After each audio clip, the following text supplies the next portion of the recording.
Salut à tous.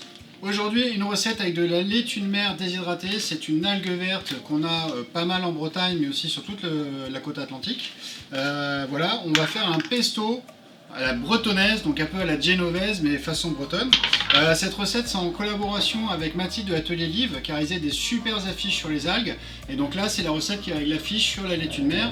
On vous met le lien des affiches dans la description. Alors c'est parti, les ingrédients. Alors comme ingrédients, il vous faut de la laitue de mer en flocons, du parmesan râpé, du fromage frais type brosse ou faisselle, du sel, de la purée d'amande si possible grillée, du basilic frais ou surgelé, ici du surgelé, de l'huile d'olive en conséquence et 2 gousses d'ail. Alors on ne réhydrate pas la laitue avec de l'eau, on va la réhydrater directement avec le fromage frais, c'est pour ça qu'on en utilise. Donc, il suffit juste de mélanger les deux. Au bout d'une demi-heure, on peut mettre les ingrédients. La laitue de mer a bien réhydraté dans le fromage frais. Donc on met les gousses d'ail dans un bol de robot. On met la laitue de mer qui a bien réhydraté avec le fromage, le basilic,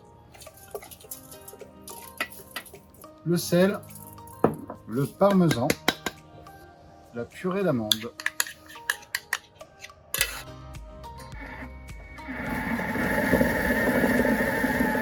Et là, on ajoute l'huile d'olive doucement.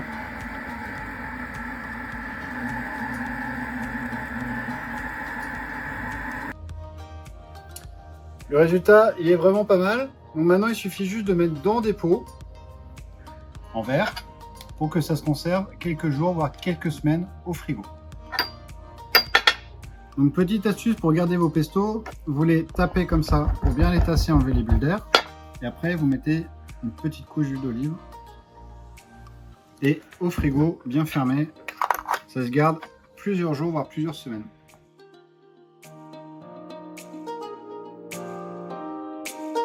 Alors vous avez vu, c'est vraiment super facile comme recette.